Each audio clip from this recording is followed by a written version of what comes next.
So Karl-Anthony Towns told the undefeated's Mark Spears, quote, "We are going to come from the underground and just find ourselves in the playoffs if we continue to do what we're doing. Keep sleeping on us." All right, Chiney, do you see the Wolves as playoff contenders? Keep in mind, they play in the Western Conference. Men lie, women lie. Actually, women never lie. Numbers don't. And unfortunately, the ESPN BPI, I think, gives them a 7% chance.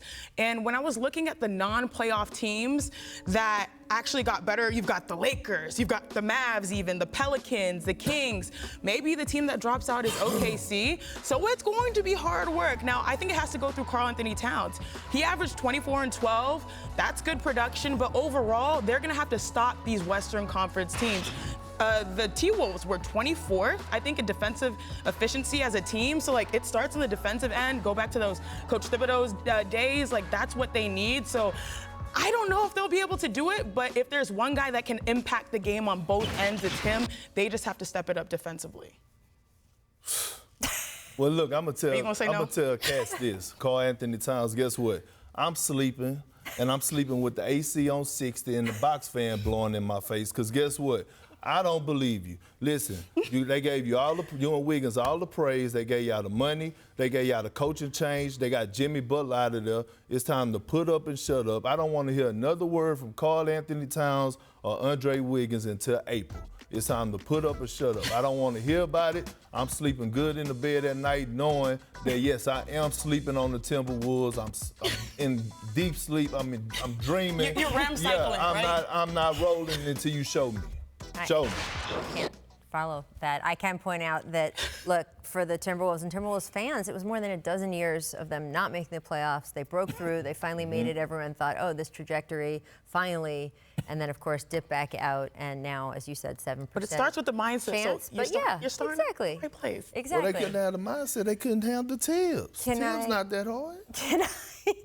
Can I wake you up to talk about Julius Randle? Absolutely. Okay, That's one of my favorite players. Julius Randle tells the New York Post that being an all-star is, quote, a goal of mine. Randle signed a 3-year deal with the Knicks in the offseason, and the East all-star roster, not quite as stacked, of course, as the West. So, Perk, I want to talk about how realistic this is. And, of course, anytime we have these discussions, who's going to make the playoffs or who's going to be an all-star, you have to talk about who you're taking out if you're putting him in. Not taking out Giannis, right? You're not taking out Embiid. You're not taking out Tatum. He got over 1 million votes last year, right? You've got Siakam in the mix there. Jimmy Butler's going to be in the mix there. I don't know if Blake Griffin's going to be in the mix there. Aaron Gordon, a lot of people think might be in the mix. But Julius Randle could be in the mix too. Absolutely. Listen, this guy's a 20-10 guy. He's a beast. And whether we hate it or love it or whatever, the New York Knicks is still a global brand. So if the team has success and he's doing well, there's no way that he won't make the All-Star game in the East. I see him making it. I think he's an underrated guy. He puts up numbers night in and night out. He could really play the game of basketball. So I'm rolling with Julius Randle. He's one of my favorite players, and I love that the Knicks picked him up. I'm feeding off of you. People are sleeping on Julius Randle. Yes. He will have plenty of opportunity in New York. If you think about Kevin Knox or Dennis Smith Jr. or Mitchell Robinson, he probably is the most proven player there.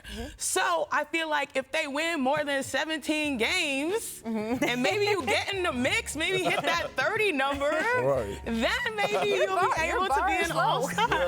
That bar is low, but like maybe that's the bar of New York right now. Well, that's passing the bar. For the Knicks. And by the way, to your point about them being a global brand, you're absolutely right. Knicks fans vote, right? And so if he has a good season, that's going to matter. Of course, voters don't pick the reserves, but yes, his popularity could surge.